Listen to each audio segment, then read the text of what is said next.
안녕하세요, 여러분. USA 머니 터키입니다. 오늘 영상에서는 정말 많은 분들이 궁금해하시는 주제, 바로 미국 부동산 투자 상업용이 좋을까? 아니면 거주용이 좋을까?에 대해 차근차근 비교해드릴게요. 수익률이 높다는 상업용, 하지만 안정성 면에서는 거주용이 낫다? 투자금, 공실률, 세금, 관리까지.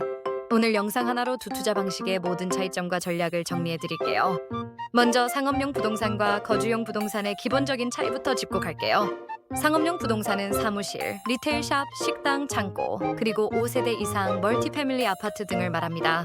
반면 거주용 부동산은 우리가 흔히 알고 있는 단독주택, 콘도, 타운하우스, 그리고 4세대 이하의 듀플렉스를 포함하죠.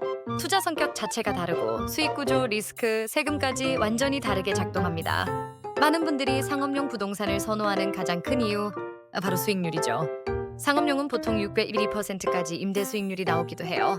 특히 트리플 넷 리스라고 해서 세입자가 세금, 보험, 관리비까지 부담하는 계약 구조도 가능해서 건물주는 고정 수익만 받는 구조가 되기도 하죠. 하지만 공실 리스크는 훨씬 크다는 점 꼭 기억하셔야 해요. 상가 세입자가 나가면 그 자리를 다시 채우는데 수개월에서 1년 이상 걸리는 경우도 있습니다.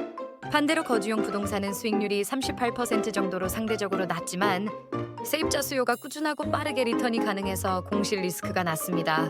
특히 미국처럼 임대 주거 수요가 늘어나는 시장에선 꽤 안정적인 캐시플로우를 기대할 수 있어요.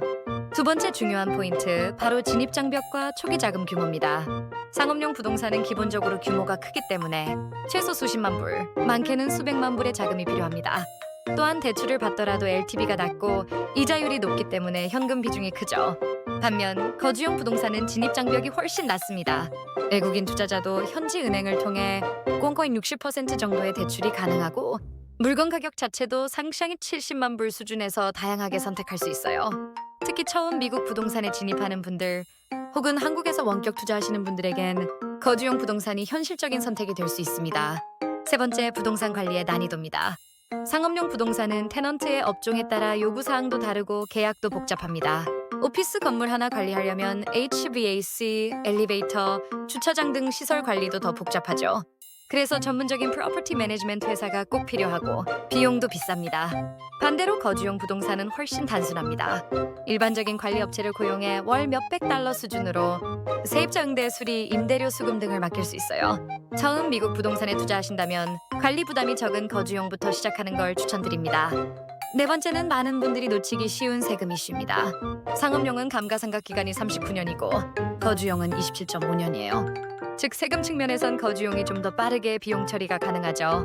다만 상업용은 규모가 큰 만큼 법인을 활용해서 세금을 효율적으로 관리하거나 1031 익스체인지 같은 세금 유예 전략을 적극적으로 활용하기 좋습니다. 하지만 한국 거주자 입장에서 보면 세무 신고도 복잡하고 회계사 비용도 올라가기 때문에 처음에는 거주용 투자부터 시작하는 게 부담이 적습니다. 그렇다면 우리가 가장 궁금해하는 부분, 시간이 지날수록 자산 가치가 잘 오르는 건 과연 어떤 부동산일까요? 먼저 거주용 부동산부터 볼게요.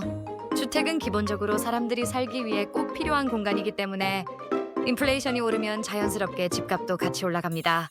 게다가 미국은 인구가 계속 늘고 이민자 유입도 꾸준해서 거주 수요가 계속 유지되죠.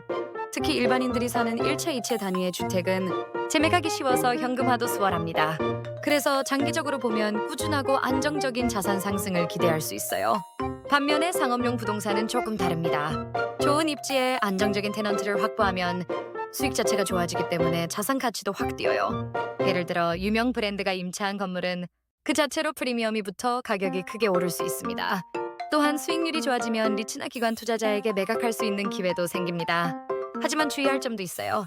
입지가 나쁘거나 업종이 바뀌는 등 외부 요인에 따라 자산 가치가 급락할 위험성도 존재합니다.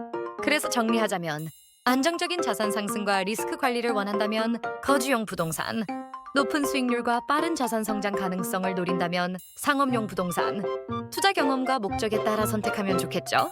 미국 부동산은 정말 다양한 기회가 있지만 내 상황과 목적에 맞는 전략을 세우는 것이 가장 중요합니다. 오늘 영상이 여러분의 투자 방향 설정에 도움이 되셨길 바라며 질문이나 궁금한 점 있으시면 댓글에 남겨주세요. 저는 다음 영상에서 더 유익한 투자 정보로 돌아올게요. 구독과 좋아요 잊지 마시고요. 감사합니다.